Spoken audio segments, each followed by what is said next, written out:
Okay, so we're now recording. I turn you over to Dodge. Dodge. Good evening, brothers. Good evening. Unang-una, I'd like to apologize for what happened the last time. Beyond No need to control, apologize. brother. I'm really sorry about that, but I'm hoping that things will work out right this evening. Okay. Anyway, ang ano natin, ang talk natin is about mutual relationship and care. No? This is, I think, the fifth talk. No? And this is a mutual relationship and care among members, no? Among members of community, and how the senior leaders or how leaders are to oversee every members network. Now, this particular talk has three sections. No? The first is the shared life of the members. The next is yung building community love among the members. And then balancing the various elements of the relationship of the members. So, yeah, these are the things that the senior leaders have to be looking into, as they care for the various tracks in the district and perhaps even the whole district. Anyway, I'd like to proceed. No, let's talk about sharing life. All right. Now, there are several things to bear in mind when we talk of relationships in community. As we know, relationships grow if there is constant social interaction among the members. No? Regardless of whether it's in a community or maybe outside of community, yan ang punot dulo naman eh. No? Social interactions are needed for relationships to be established. Now, but the quality of the interaction needs to be one that is beyond ordinary when we talk of relationships in community. This means that the members, leaders, have to have a common mind. Okay, this common mind, well, this is inspired by verse from Philippians chapter 2, verse 2. And it says, complete my joy by being of the same mind, having the same love, being in full accord and of one mind. Right? Yan yung Bible verse from where this was picked up. No? And basically what this is saying is that dapat the members need to have the same objectives in mind. No? They have the same belief, the same values. They share the same vision. No? For us to say that these members have a common mind, not only among the members but among the leaders as well. No? Perhaps a very good example that we can cite is the common way of life, no? Dito sa community, no? We all believe that prayer is essential, no? In the relationships that we have among ourselves and even particularly, especially with our relationship with the Lord. We believe in scriptures, that this is really the word of God, and that through scriptures we get to hear God. We believe, we believe in having strong relationships, but through, by way of communicating with our spouses, with our children. No? We believe in those things. No? So these are part of that common mind. Now the next item, the next item here will be mutual love. No? And mutual love, this has been lifted from Leviticus chapter 19, verse 18. You shall love your neighbor as yourself. I mean, this is pretty much explanatory, no? And perhaps a way of perhaps emphasizing this is that we can say that the leaders exercising authority over their members and the members recognizing the authority the leader has over them is an example of this, yung mutual love na ito. Okay? The leaders exercising their authority and the members accepting or subordinating themselves to authority. This is a manifestation of that mutual love, no? Now, members who exercise punctuality when attending gatherings or meetings show a high regard for their brethren who also make an effort to be on time. That's another example, no, of expressing mutual love. Members also need to remember that they have a responsibility in helping one another live the Christian life that they have committed to. It is not just the pastoral leaders' sole task. So sila rin, they form part of that group, no, that helps each one live that Christian life they have committed to. Now, aside from this, we also know that yung frequency of interaction is needed, no, to enhance relationships. Anong ibig sabihin? Okay, well, you just look at the MWG meetings that we have. How frequent is it? Easily, that's 4 times a month, not to some groups. All right. After that, besides that, we have yung frequently yung once a month DGs natin, our sector assemblies. And then we have our periodic meetings sa community. Easily, that's about 4 or 5 times a year. So I'm just talking about formal gatherings. What about yung mga informal gatherings, which we try to nurture? Ano yung mga informal, yung ating mga fellowship, cross grouping, Lord's Day celebration, birthday celebrations, baptisms, and the like. No, so we have this. Yung frequency of interaction is something that we are very conscious of, no, and we believe that this really helps the relationship. Okay. Aside from this, for a Christian relationship to flourish, full commitment is needed. Okay, full commitment is needed. Now, we all know that this is necessary, for people to say yes to, the values, to the commitment to being there, no, particularly, for us to be able to reach yung desire natin to really have a vibrant community. That being said, the leaders have to be very, very conscious that there are threats to this commitment. There are threats. And what are these threats? It's our modern day life. This is one, I mean, believe it or not, this is a threat because in it, we get to see demands. There are demands and opportunities. Okay, what do we see in modern life? Business. Okay, business, traffic, no, commitments to other activities. I mean, activities, hindi natin masasabi na not important activities, but important activities because it may be related to work, it may be related to certain functions of your children in school or activities in school. Family pa, yeah, you're right. So, and then of course yung commitments mo, or we say with friends, with people that who are close to. These are threats, no? These are threats. At the same time, opportunities can also serve as a challenge. Why do I say that? I mean, for those members of community, say, who might be in a position, or who may be up for a promotion, it may mean that he has to stay much longer in the office. It may also mean that he may have to move out, of the place that he's staying in. He may be relocated to a different place. So these are the things that leaders have to be very wary of. Aside from this, we can another threat could be yung individualism. Individualism, referring to that mindset which says that, for you to, the route to happiness will be for you to be able to uplift yourself. Ako muna bago ikaw. It's that kind of thinking. And if you are to look at it closely, may undertones of sin yan eh. Diba? There are undertones of sin. What do I mean? You think it's me first. The focal point is myself and not the Lord and not other people as well. So that in itself is, as I said, a threat, no?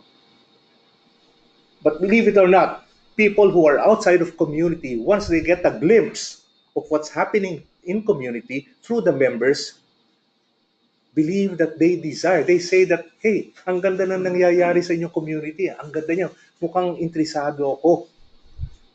Diba? You get to hear stories, say, people who may have attended a wake, say, of a community member. They get to see, uy, iba tong community na to, ibang grupo na to. The way they care for the bereaved party or the bereaved individual, they're amazed. They're amazed.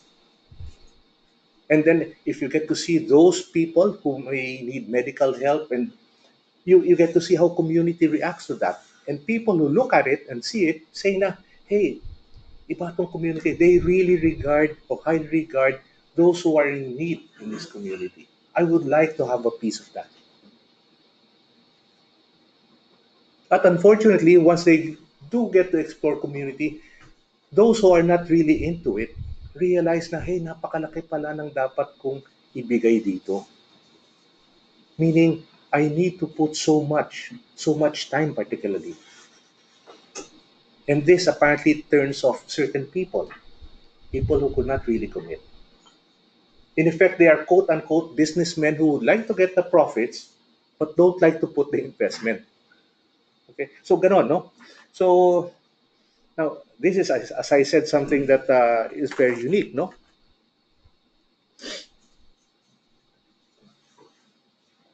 Okay, all right. Third thing that we can talk about, we'll talk about, is that the role of leaders is about strengthening relationships between members and relationship with the Lord. Okay, now, members have to see and experience the kind of commitment, no, needed to be able to grow in community, and this is something that the PLs need to show. No, the PLs need to maintain a certain kind of environment, especially as they hold yung MWG meetings. No, I'm referring to the pastoral leaders. All right, I mean they really need to come in prepared. That's one. They really have to immerse themselves in prayer. No, and that the commitment and the discipline need to be visible. No, particularly to the members. Kasi silang they're the models, no? Sila yung sinusundan ito. Now, how do they see this? As I said, part of it will be the way they prepare themselves. Another is the way they relate to the members, their members in the group, no? Those, for instance, who are having difficulty going to the venue, they can provide transportation, di ba? And those, when it comes to the actual care, through the pastoral plans, this is something that they see. The caring is seen, no? Because all the facets of life, or most of them, they get to the pastoral leaders get to look into them and really help the member see how they can be able to improve themselves, how they can be able to improve their relationship with the Lord as well. So far, may questions pa? I mean, just to okay. Now, the next is yung building committed love. No? Okay, yung Christian personal relations, no, teaches us the basics of brotherly love. I think you have attended it all, no, and well, you know what it contains. It talks about encouraging the members to be able to upbuild each one. It reminds the members to show respect, to show honor, to encourage, no, and basically the basics of brotherly love. But we won't go into it in detail because, well, this you already know, and this is a different course altogether. Okay, the next is yung pastoral leaders at the forefront of teaching and modeling brotherly love.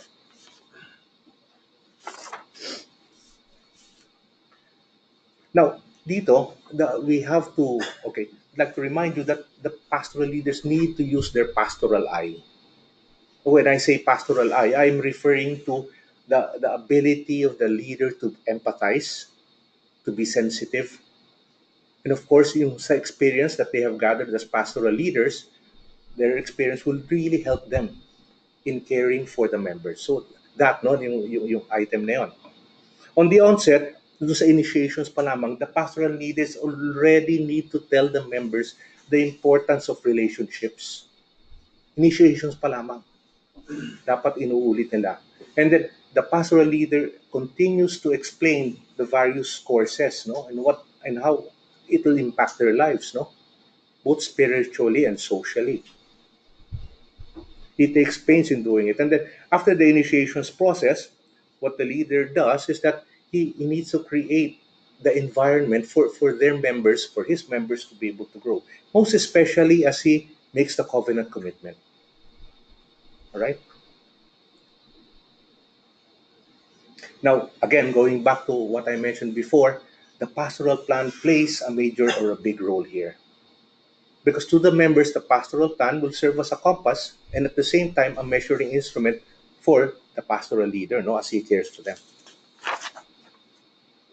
Now, the senior leaders, on the other hand, they would need to do is that they have to monitor the district as a whole. Hindi lamang yung one particular, but as a whole, no? Senior leader referring to the coordinators, no? But he also has, aside from the spiritual side, the senior leader needs to monitor certain areas that may have been overlooked. Yung mga day to day, okay, aside from the spiritual side, as I said, the relationships, he needs to monitor okay, how are they doing? I mean, financially, how is this brother or sister doing?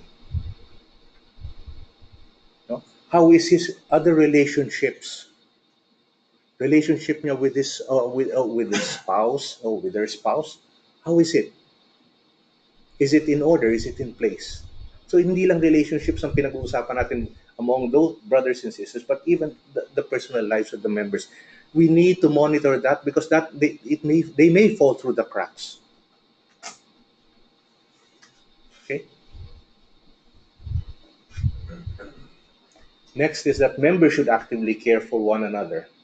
Okay, dito naman yung caring na sinasabi will be okay, it comes in varying degrees. The caring, no? Why do I say this? Because members, of course, their their first priority will be those who belong to the same MWGs. No? The caring needs to happen there. Diyan talaga yan, no? And then as they reach out to other members of community, the caring will not be as intense. But still, there will still be that desire, no, to continue to reach out, to continue to help, no. And now, even as people say outside of community, but part of the sword of the spirit, they too, I mean, they need to respond to that as well. Example na lamang, those who say who may be coming into the Philippines to visit, members have to be open to be able to host them. We are taught that, di ba? We're being encouraged actually, and I think some of us may have already done it.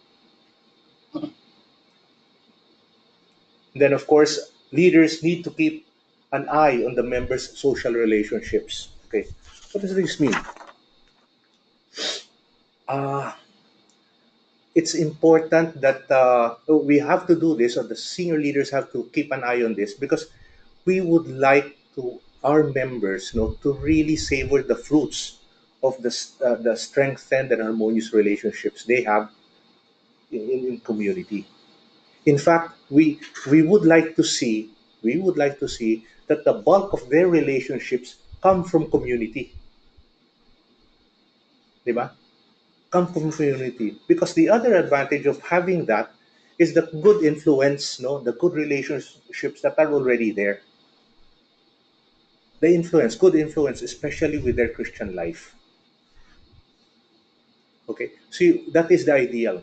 But the thing is, it doesn't necessarily mean that they have to let go of other relationships, no, outside of hindi yon, hindi yon. It's just that this is a preference, perhaps, or this is the ideal we would like them to work at. That the bulk of their relationships will be coming from community, and that the leaders have a you know, have a how would you the a priority, or the leaders have to monitor this closely. No? So again, any questions? For clarification. All right. The third item is to balance, no, the various elements that have been mentioned. You know, uh, there's truth that all the interests of our community members, they are different. They don't harmonize. No, we are different from one another, and our needs differ. Now, there is a tendency that members can move to different directions if they are not properly guided. So, okay, this is one of the things that a senior leader needs to face as he cares for community. Now, what is needed here is that we have to have a common goal, no? The idea of a communal spirit, that is the common goal. The idea, the idea is to have a communal spirit, no? Which means subordinating our lives to the common good. Subordinating our lives to the common good. And this has been inspired by Philippians chapter 2, verse 4. Let each of you look not only to his own interests, but also to the interests of others.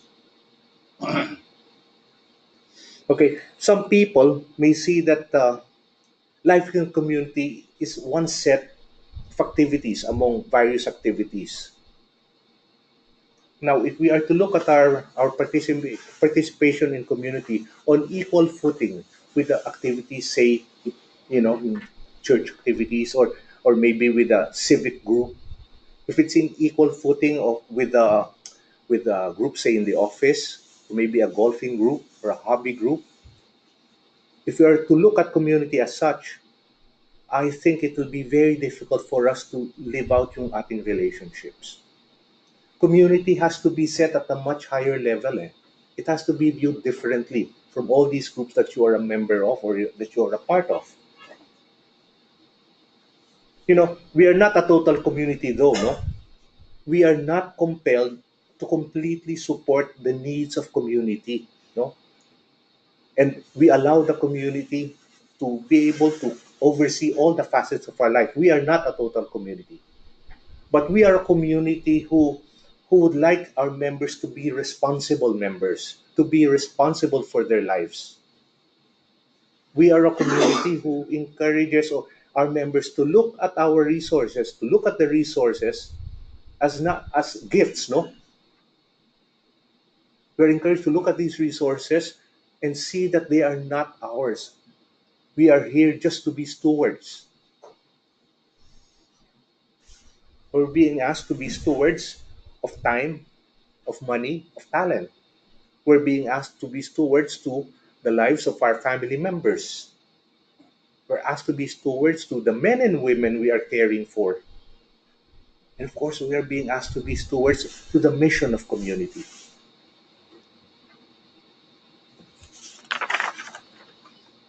Now, the pastoral leaders and senior leaders have a responsibility to help their members, no, live their lives as stewards.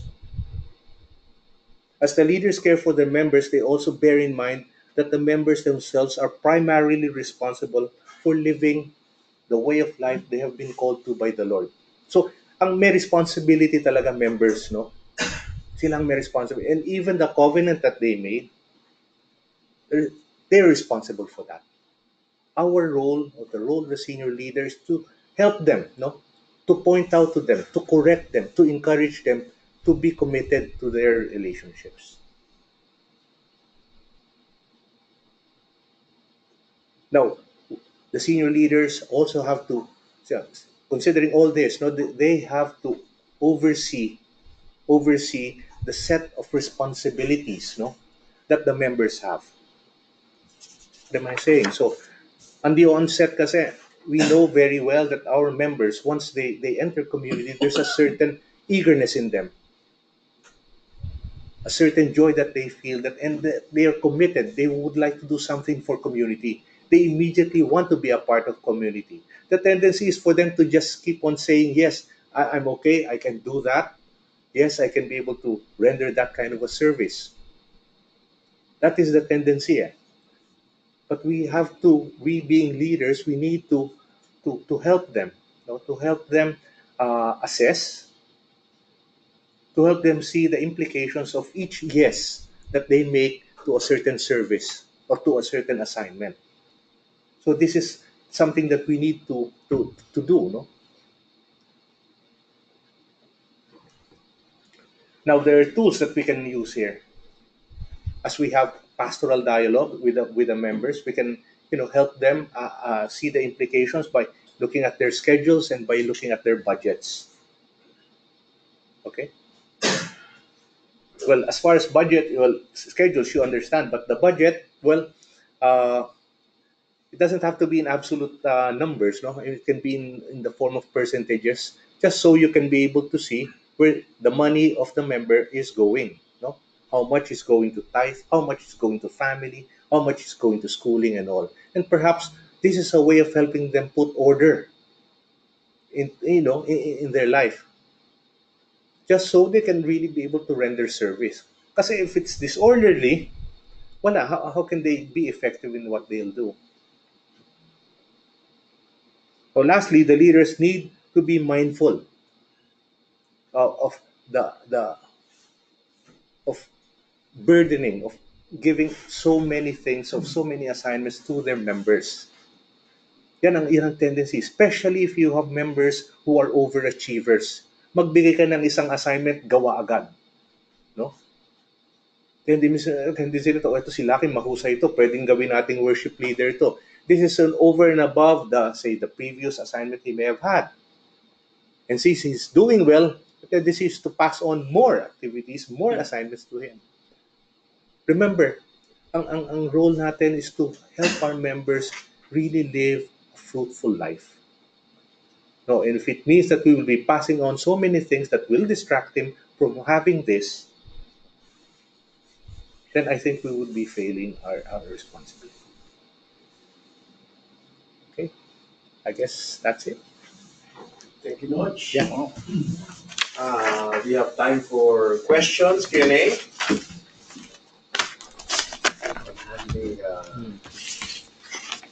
So I'll share those.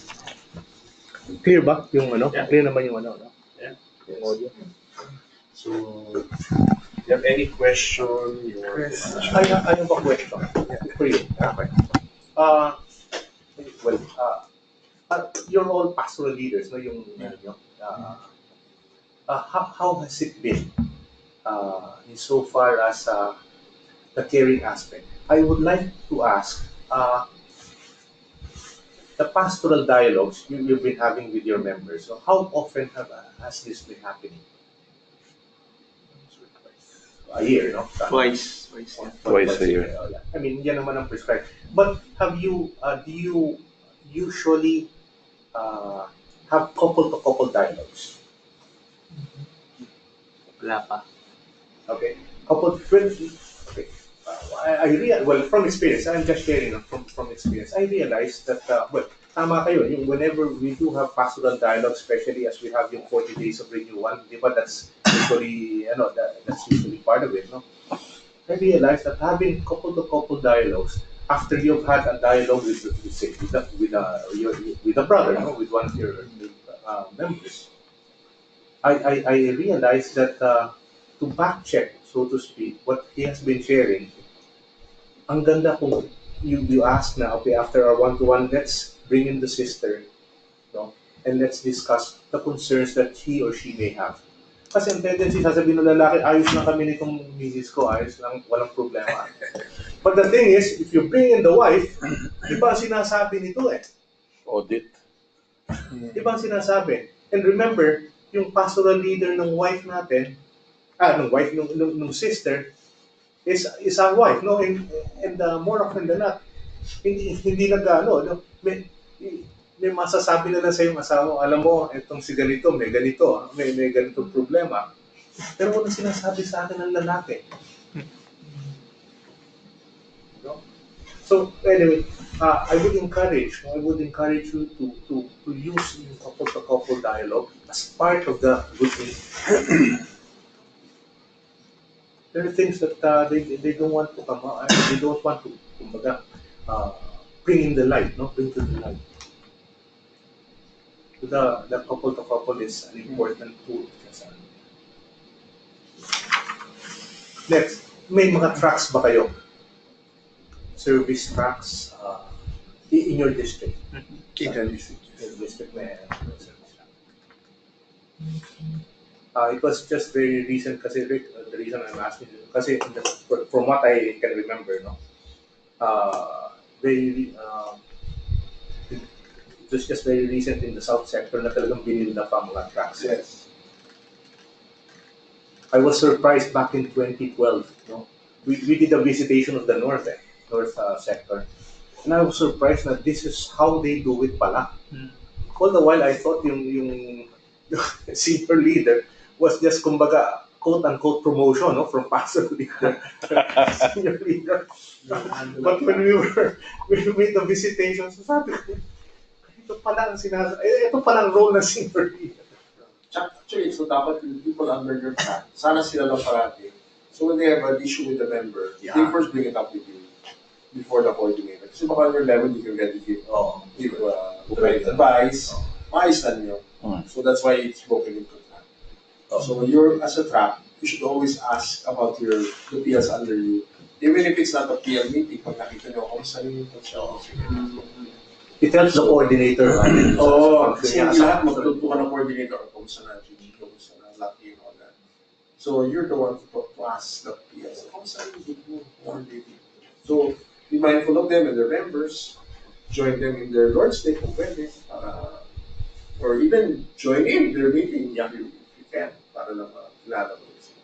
So yung parang extension kayo, that's why you're the track leader. What has happened sa district namin, Rick, is that We have to, there is a track for yung mga for the seniors, no? For the now members, and there's a track underway members, and there's a track for the regular covenanted members. And we realize that it's quite effective, especially for the now members, ha? Kasi ibang-iba ang concern yan eh. Pag compared to the concerns of say underway and maybe the regular members, ibang-iba na. Paano doon kung may member ka na, parang hindi talaga mag-gel din sa group? Ano hindi recommend na, kasi relationships ko, di ba? Pero may isang odd member na talaga. Hindi talaga, Pero ma-attend. attend naman, pero hindi mag-click din sa group. Pero take off, pero hindi recommend na, di pa na natin siya, or... Payuhin mo lang ubalik sa community. Baka dapat iko-maranto din yun. May mga ganun minsan na off siya. Depends kung ano yung circumstance. I mean, napakahirap na sabihin naman ilipat, no? I mean, really napakahirap dun sa very general yung description mo. Does his name start with the letter A? I have a question. Yung budget review, I'm surprised to see this because honestly, I haven't done it. Really? Well, I've asked for tithes because that's visible. We get monthly reports on tithe contribution. Pero to discuss with a member yung how's their monthly budget, I've never. And so, how do you do it na without, I don't know how to say it, offending the privacy or ano? That's a good question. That was basically the same thing I was asking myself on how we can go about it. No? It took me quite a while. I really had to establish a relationship with my member muna. Hindi ka po pwede yung first meeting mo. Bigay yung budget nyo dito. Yun ang check sa couple to couple. Check and balance. It took a while. It took a while for me. No? But really, I think now sa FC pa lang ata. FC1. Sinasabi na yan. Sinasabi na yan. And it takes pastoral courage on the part of the PL to really exercise this. Yeah, kasi yung mga members ko kakatake lang ng FC1 last week and FC2. Then it makes sense na itakil mo kagad yung budget. Kasi doon nagsisurface nape-prevent yung problema. Like for example, if they're going to make a major purchase, like for example, a house or a car, so can we review if you can really afford this rather than let them do it. Tapos mabot na sila dun that they're in a bind, maririmata yung bahay because they cannot afford it. Better na, kasi sabihin mo lang naman the reason why we're doing this is kung itinuro sa FC1, good order. You know, the way FC1 was presented before, from what this was a long time ago, they just came through that particular topic, you know. And there's a certain, Pilipino tayo I mean, we're very sensitive. It's parang a no-no to us to, ano bang budget mo? It's basically asking, magkano ba kinikita mo, no? Yung ganun ba? So, and people would be squeamish, to even reply. From what I remember I don't know if it's FC1 or ano, but I recall a hearing as pastoral leaders, we shouldn't be demanding yung payslip information of our members. Parang to that effect, no? Na might be going too personal. That's what I recall. So that's what I practice. And I don't also recall ever being asked na how much do I earn. Okay. No. Di mo naman hihingin Basta you ask them to do the process. Ang tatanungin mo lang siguro as PL is, are you cash flow positive or negative if you're going to do this? So there are set of questionnaires. Na-notice mo most of your expenses are needs or wants. So those are guide questionnaires. Then if you're going to purchase this, do you have enough savings to really buy it? Or utangin mo ba lahat? You can even have a financial management teaching during your MWG. MWG. Then That is happening. That has worked, yeah. So the couple can do it by themselves, and you don't even have to be privy on the Details. numbers details. Kasi ang hirap din ngayon, di ba? Ang credit is so easy nowadays eh. May mga nagpapunta, ikaw pa tinatawagan niya. Ikaw pagpukulitin, mangutang ka. Di ba? Importante alam mo yung plan nila for their financial plan. May plano ba sila? Kung wala, then you guide them. You have to guide them in terms of goals nila. For your long-term goals, you plan to have a house. So if that's the case, have savings and you targeting. Wala ka din. Kasi time you tell them, So maybe you should give that as a course to PLs. of course, yeah. Again, A course to PLs that they can teach to their men or women or whatever. Financial planning. Financial planning. I mean, not necessarily teach them all the details, no, but teach them basic How to make principles a plan.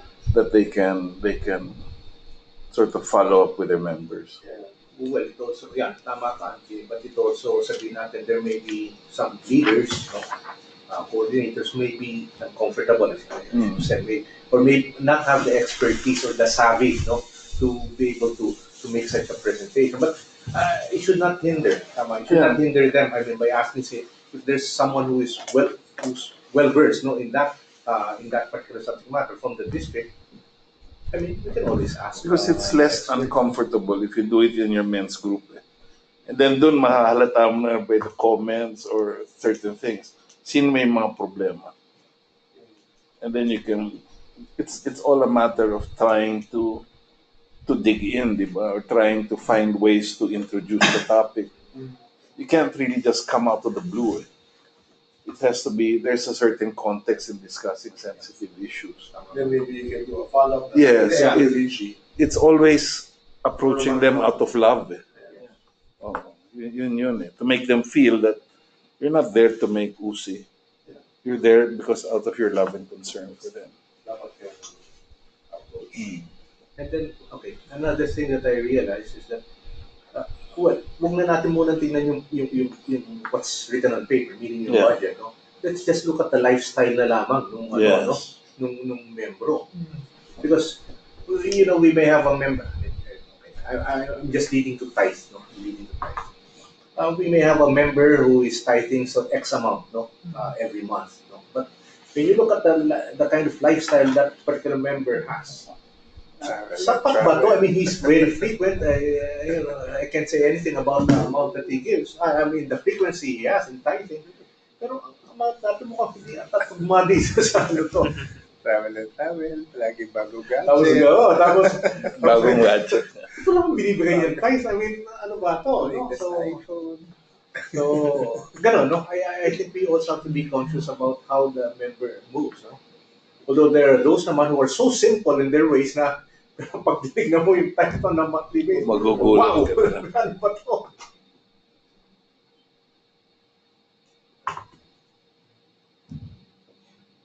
But then you, when you give parang don't basic or gossip na, uy, kita ko, laki na ano mo, nasa yung ano mo, yan. Uy, laki na komisyon mo ah. Nakita kita sa dyaryo. Most outstanding. Nasa top 30 ka taxpayers. Then another thing, brothers, what about correction? This is something that you have been practicing. Correction of say, wrongdoing, no? Halimbawa, there is wrongdoing that you witnessed personally. Hindi gossip. Uy, ito si Edwin, nabalitaan kong ganito na sa not that, but something that you actually witnessed. I mean, how has it been? I mean, are you comfortable with it?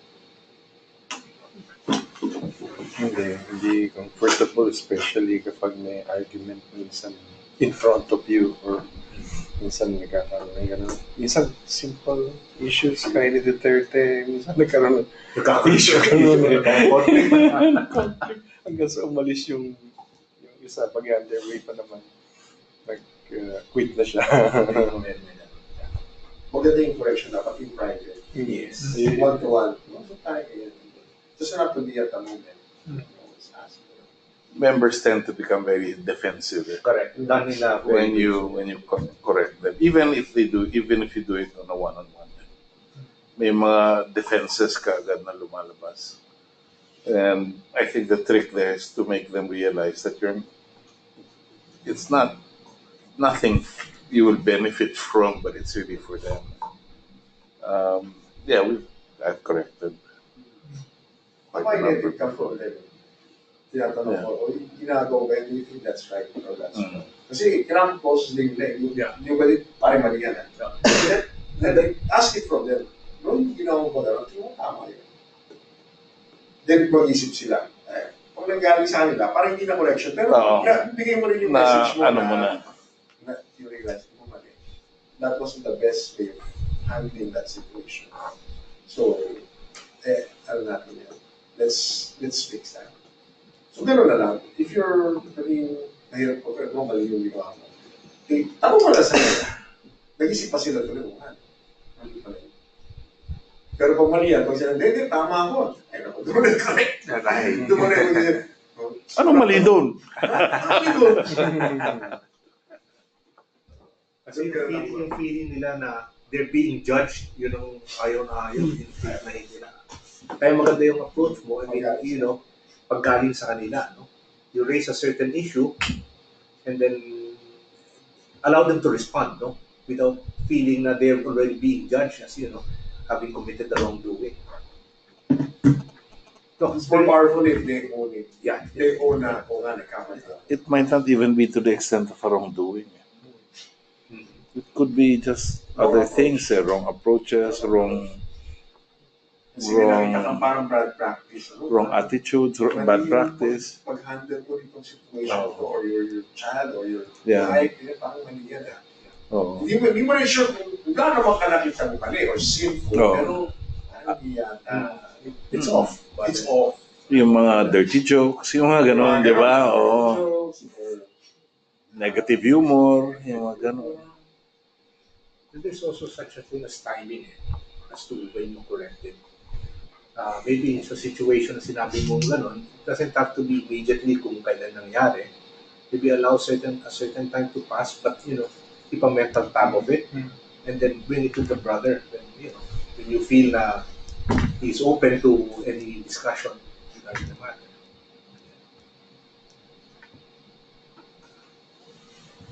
Yung correction, then you have to gauge how open the brother is. Or how strong the relationship has been. Kasi may mga instances na pa-start pa lang and inumpisa mo ng correction, ano na yan? Hindi na yan mag-open up sa'yo and iba na yung approach. So, siguro magtanim ka muna, develop it, then importante explain sa kanila where the correction is coming from. That the correction is primarily coming out of that. Parang kung may anak ka, you will be compelled to tell your son na, anak, mali na yung ginagawa mo out of love. That's why you have to get them used to, even for small things, to be able to correct them in a way that is loving also. Kasi pag hintay mo maging malaking issue, hindi mo talaga mako-correct yun. It's gonna be very difficult. Masasanay na rin sila. But you're just there to put the boundaries on their behavior. That's why a good example really would be yung mga negative humor, dirty jokes, certain attitudes. Yung ganun lang. If you just keeping them in line. Or punctuality. How they, let's say, whether or not they show gentlemanly behavior towards their wives. Yung mga ganun ba? Those are the small things that we sort of have built as a community as norms. And if you do that gently and for small things, then they'll begin. But the most important thing is that you also should walk the talk. Yep.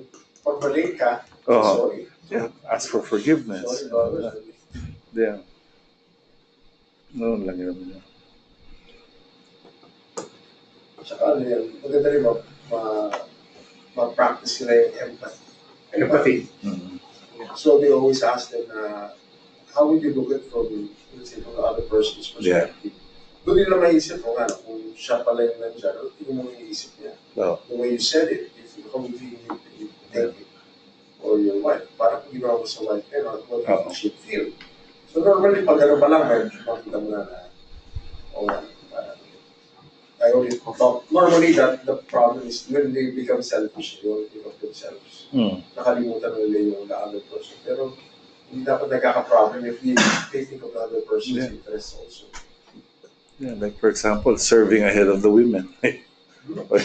Mga small things like that. Those are opportunities for you to teach them. Another question. Bakit ako nagtatanong ng question pero Ikaw teacher eh. How is it when it comes to business dealings? How are your members? They want to talk them. Ibang talk Okay, yan. no, kasi this is part of that relationship that you would like to handle and to monitor. Ang dami ng nagkakasirang dyan, Relationship. Relationship, ang dami. They start out to be so innocent, no? Best intentions. Ginagamit talaga ng demonyo yan to destroy community. Pero I tell you, kinalaunan, ito palang ginawa niya. Joke.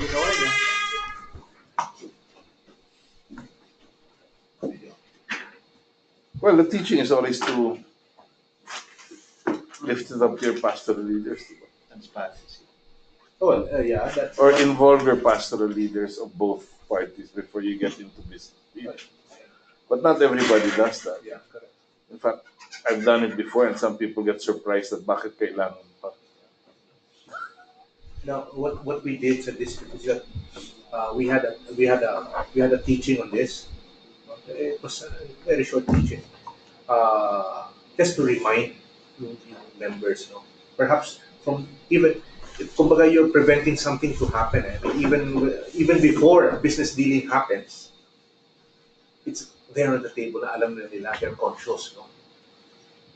Yung mga pagbenta ba ng life insurance tsaka educational plans, does it fall under this business dealings with community members? Because we have a host of members. Maybe, yeah. You don't have, I would approach it as something like, one, it could be something that's recurring or it continues to happen. Kumbaga parang nagpunta ka sa supermarket, bibili ka ng grocery, tapos yung may-ari ng supermarket, kamen's group mo or something. Di ba? Hindi naman lang yan. I That's don't not a think it's business that, no? partnership. But yung talagang very significant amounts. No? Equity capital. One-time deal or No, the other thing is even employment. Even if a brother will be working for another brother, there has to be some pastoral cover for that to make things quite clear. Very important. So that it will not cause relationship problems. Employee-employer. Yes, yes. Kasi ako magiging boss mo. Or I'll offer you a job or something. There has to be pastoral cover already there. Well, and kung magkaiba yung pastoral leader, I mean, at least informed pareho. Both Yes, parties yes, na, hey, itong bata mo pala, itong member mo Mag-apply, pala, apply dito sa men, sa at least there's the PLs are aware, no? Are Even aware. the children of the members? Okay, I'm sorry. Even the children of the members? what do you mean? It's the daughter or the son of the member Employer. who's applying. Hindi naman sila. No, I think we're talking of initially yung relationship, but to inform the pastoral leader that this is going to happen, no, not necessarily to get their approval. It will be helpful. It's masyado ano yan, issue on the employment. It's more yung business dealings. Kasi employment is, medyo clear cut. Clear cut yan eh. Yeah. Deliver, ito ka 9 to 6, 12, well, kita, and then we deliver, and then clear yun eh. Mas challenging yung mga business dealings. So, pare, pagawa ko sa bahay, pagawa ko ng bahay, or renovate my house, ayan, magkano ba? The expectation niya, Yeah, correct. magkaiba. So, kala ko ba, brothers tayo? Dapat binigyan mo ng libre ito. Presyong ligaya. Basta maraming areas na can go wrong. Kasi hindi clear, down, not unless down to the last spec, o gano'ng kapal yung semento mo, anong wiring yung gamitin mo, gano'n. Down to the last, pwede mo balikan, pero mahirap yun. Yung kilala ko sa mga cabinet na nag-away. Kung ano ang standard, kung ano gusto, nag-away na. Oo, pati sa slice of cement na ginamit sa mo kanya, di ba? Cement na naging mo. So, dun lang, parang feeling ng brother, you're cheating me, kanya, brother ka pa naman. Talo na nagalit. So, it's hard kasi mga ganong dealings. Pero hindi business yan, ha? Complicated yun. Engagement lang yun. Engagement lang yan. You fix my house, is how much, magkano? Sige, gusto mo, Contractual relationship. contractual relationship. But those types of services are very complex. Very complex na Ang isang mahirap pa dyan, there could be one party asking too much discounts, no? Yung ganung klase ba? Nang-abuso naman ng relationship. Abusuhin naman ng relationship. Hindi nakikita yung brother, talo pa. May ganun. So yung mga ganun really have to be in black and white as much as possible and dealing as to what is expected from each party. In black and white with a pastoral leader there. And then if there's an issue, involve na kagad yung PA kaysa mag-away siya.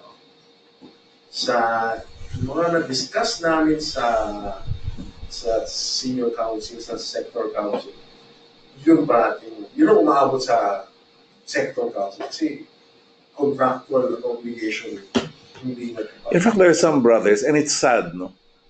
Who actually verbalize and say, if they're doing a business, pagdating ng brother ko, wag na lang.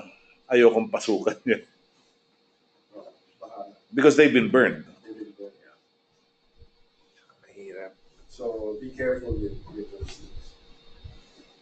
Hindi mo umabot sa sector council na issue. Ironic, no? Usually, ang iisip natin, uy, dito na tayo sa brother na to para makatulong, ano? Pero, it could Marami naman be... ganun, which actually turned out well. Okay naman. Hindi naman lahat, no? Hindi lang lahat ng But there are also sad stories. There are sad stories, but very sad stories. I think the People first in the is to really community. inform the PL, no? Kasi the PLs would know, no? Kung wag na lang, baka sila mismo sabi wag na lang. But yeah, I mean, once you have informed the PL, what's the next step of the PL then? Basta After he's informing informed, he the PL. knows what's happening. And then it would be best, it would be ideal. Both PLs, ha? Both Yes, PLs. yes, It would be and ideal. Then the two PL should talk, Yes. and then Yeah, dapat talaga. decide whether to push through or not. So that if there are any disputes, may mediators, if necessary. If the safeguards are there, dapat yung Oo. sa PL, are the safeguards there? Because it sometimes reaches a level where hindi na mediation, bakbakan na eh. And there's really not much you can do. As a PL or even as a coordinator. Lalo pagka nagka-legal na, wala na tayo na. Be careful with that. So dapat yung mga PS din have some Oh. business sense in Yeah. to manage. Have some experience. No, there should, about may deals and, principles lang naman eh. May remedies. principles naman as to how to do it. And if you can't address all of it, you have to seek help naman.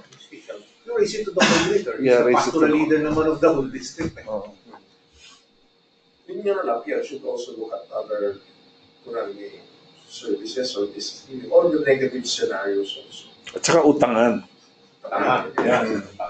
Utangan. Kasi yung negative scenario is okay, utang ka bro. Okay, klaro, in paper. What if hindi ka nakabayad? Oo. Wala, negative scenario yun eh. dapat kasama yun sa, What if? What if hindi makabayad? What if ganito? Mm. What if the services, nangyari, may na-bankrupt ka? Yung ganun, dapat lahat yun na-cover mo. Short of saying, paano ka naman kayo brother? Sino tatapos ng bahay? Oo. Hindi ganun. Oo kasi habulin mo yung misis eh.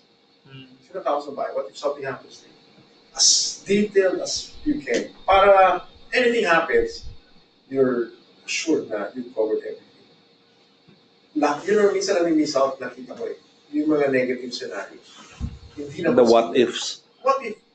Hindi mo kabayad. Through no fault. I mean, sometimes they have the best intentions. Wala nang job or something. Yeah. Or met an accident. Or got sick. Ano ka na? Ano na nakabuli mo? And You it's, go after the children. Yung ganun na. meron ganon. Namatay yung brother. Hanggang children. Yeah. Sabi sa akin ko rin, habuli mo ba yung mga No, but there are some people before that insisted that the children pay up. Eh. No, meron. There was a time. One case. I think reality, this is a real. May one case na pinapabayad sa mga anak. Kasi investments pa to. Investment. Kasi namatay yung father. Namatay yung father. Oo. Utang pala siya kay Oo. sa sister. Natin yung kaya. On the business utang for the business. Okay. Parang, hindi naman sinabi ng sister na, hindi bayaran mo yan. Di ba business yan? So, anyway, we just found a way na sige, we sell the estate. Then, priority kung mabayaran na estate. So, okay. Doon na lang, pero hindi yung, hindi bayaran mo yun. Utang dati mo sa akin. Yung business, pinakutang ko yun eh. At least mo yun, sabi ko, pangutang ka eh. Hindi naman ng utang. Naman na ba ang utang? Hindi. Hindi naman ako signatory niya. Unless Corporation. Pero meron yun. Pero gano'n, iba habulin yung anak. Yung tatay mo, hindi, umutang sa akin Kaya ano yun? Ano yun? wala naman kinalaman. And the other point, Facebook and social media also cause a lot of stress. Oh, may utang, ba't pumunta sa Singapore? Why? Hindi pa nagbabayad, ba't bumabiyahe? Hindi namin gusto yung Facebook. Fake news. Okay, anything else? I'd like to thank Dojie again. Hey!